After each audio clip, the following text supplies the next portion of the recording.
òun tún rédíò owó ti àti pé òun tún ti ẹfẹ̀ lẹ́sàmọ́ ẹ má sùn ẹ ká jà ẹ lọ òun tún ẹfẹ̀ lọ́gbọ̀n ṣe. Ẹ máa tún kú dédé àsìkò yìí ẹ̀yin ará wa níbi tí ẹ ti láǹfààní láti máa gbọ́ wa jákèjádò gbogbo àgbáńlá ayé. Ìkànnì Owutu FM Lagos náà rèé gẹ́gẹ́ bí ti ṣe mọ̀ wípé àwa máa ń mú wá fún yín àkìjẹ́ kí etí yín kó di sí gbogbo àwọn nǹkan tó bá ń ṣẹlẹ̀. Ìròyìn ó ń gbóná fẹlifẹli tún rèé o. Àwọn ìròyìn wo ló ń gbóná fẹlifẹli ní sáà tá a wà yìí? A máa mú wá fún yín lẹ́yọ kọ̀ọ̀kan bó ṣe tẹ̀léra wọn sí torí pé ṣíṣẹ̀ ń tẹ̀lé òun ni wọ́n pe ọ̀rọ̀ ilé ayé.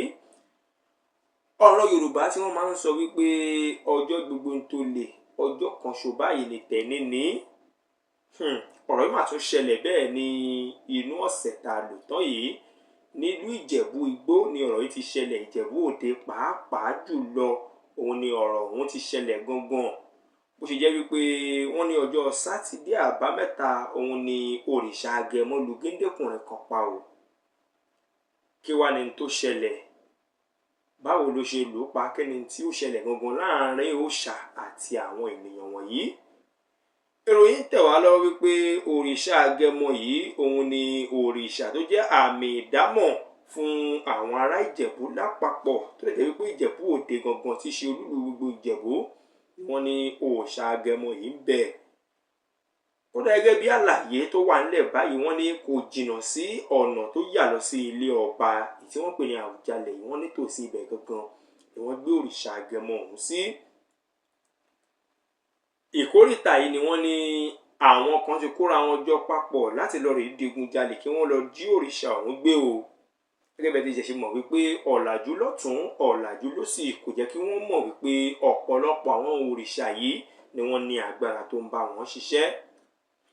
Ọ̀pọ̀lọpọ̀ àwọn òrìṣà làwọn èèyàn máa ń fojú ère wò jẹ́ pé wọn kì í ṣe ère o. Gẹ́gẹ́ bí ìròyìn ọ̀hún jẹ́ wípé ó ń gbóná fẹlifẹli lọ́wọ́ báyìí, arákùnrin Ìgárá Ọlọ́ṣà yìí ni wọ́n ní òun àti ẹmẹ̀wà rẹ̀ kó akọ òkúta bíi 15 pẹ̀lú ṣìnáàpù ọlọ́rẹ̀ fi tu àwọn alálẹ̀ lójú o. Ṣùgbọ́n ṣe mọ̀ pé gbogbo ìgbà tá a bá ro nǹkan kọ́ ló máa ń lọ bá a bá ṣe rò ó. Ọ̀rọ̀ yìí bẹ́yìn yọ ọ̀rọ̀ yìí yíwọ́ ní àsìkò tí wọ́n ti dojú òrìṣà ọ̀hún wọ́n ní wọ́n ti dojú ẹ̀ bolẹ̀ tí wọ́n ti wó o lulẹ̀.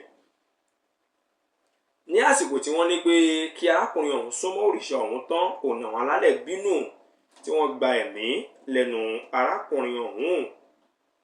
Ó sùn kalẹ̀ lógèdèǹgbé gbẹ̀tà àwọn tó kórè wípé ikú tí mò ń pojú gba ẹni wọ́n lòwe ló ń pa á fún ni. Òun ni wọ́n bẹ̀rẹ̀ sí ní júbà ìwòrò lẹ́yọ kọ̀ọ̀kan. Ṣùgbọ́n ìyàlẹ́nu ni ìṣẹ̀lẹ̀ náà jẹ́ fún gbogbo àwọn ará Ìjẹ̀bú, àwọn ọmọ Ìjẹ̀bú àti àwọn olùgbé Ìjẹ̀bú Òde pé wọ́n bá òkú ọkùnrin náà nílẹ̀ níbi tí àwọn alálẹ̀ ti fi ṣẹlẹ̀ yà sí. Èyí tó wá jẹ́ kàyéfì ń bẹ ni wípé wọn ò mọ ibi tí arákùnrin ọ̀hún ti wá débi pé wọn ò mọ orúkọ rẹ̀. Ìbéèrè tó wá ń lọ káàkiri gbogbo orí ẹ̀rọ ayélujára ni wípé ẹ̀fún lè yí àbẹ́ẹ̀dì. Àwọn kan ti ẹ̀ ń béèrè pé nígbà tán bá jí òrìṣà ọ̀hún gbé ṣán fẹ́ gbé sínú ọkọ̀ máa gbé lọ ni àbó ní nǹkan fẹ́ yọnú òrìṣà ọ̀hún tí wọ́n fẹ́ lọ fi ṣe ájò tó bá wù kí wọ́n fẹ́ fi ṣe.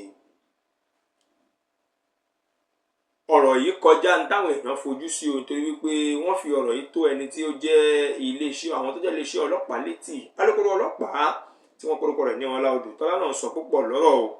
Ó ní ìwádìí ń lọ lọ́wọ́ bẹ́ẹ̀ ni àyẹ̀wò ń lọ láti lè rí wípé àwọn ò mọ̀ tí wọ́n lọ́bẹ̀ tán fi wà rúwọ́ gangan kí wọ́n sì rí gbogbo àwọn tó kù tí wọ́n sá lọ nínú ìṣẹ̀lẹ̀ yìí òun ni ọwọ́ bà o. Bó tilẹ̀ jẹ́ wípé wọ́n ní ọwọ́ ti bá afurasí kan ṣùgbọ́n wọ́n ní ń bẹ ní àgọ́ ọlọ́pàá ibi tí ń ti ń ṣe gángan. Àwọn ará Odò Tọ́lá wá ní wípé àwọn ó gbìyànjú káwọn tọ ipasẹ̀ ààbò àti àwọn ètò ìlera kan kí wọ́n bá lè fi mọ̀ wípé lóòótọ́ òun ni arákùnrin ọ̀hún ló ní gángan àbí wípé ó ń lo fọ́màtì ní òun.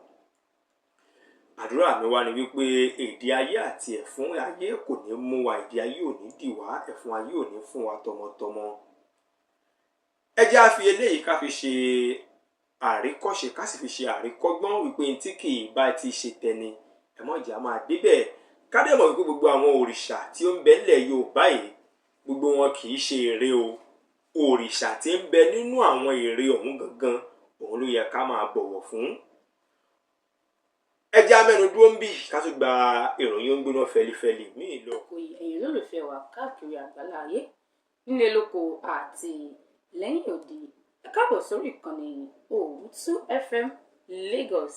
Gẹ́gẹ́ bí ti mọ̀ pé bó bá ṣe ń gbéná fẹ̀lifẹ̀li báyìí la ṣe máa mú wá sétí gbọ́ gbẹ̀yìn lólùfẹ́ wa. Ó ń gbéná fẹ̀lifẹ̀li.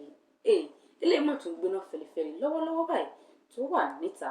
Gbẹ̀ la máa mú wá sétí gbọ́ yìí kí tí má bàa di sí àwọn kankan tí ń ṣẹlẹ̀ lọ́wọ́lọ́wọ́.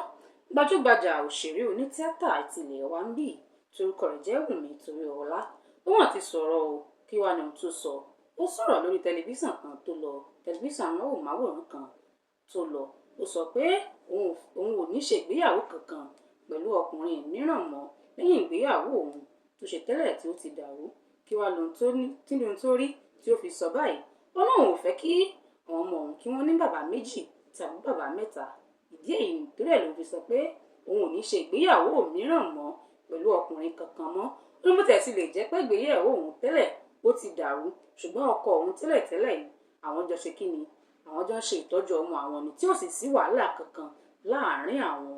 Kò jẹ́ bó ṣe jẹ́ ló ṣe sọ nìyẹn.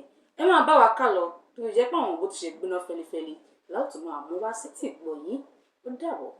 Thanks for watching. Kindly subscribe to our YouTube channel, Owutu FM Lagos. Bye.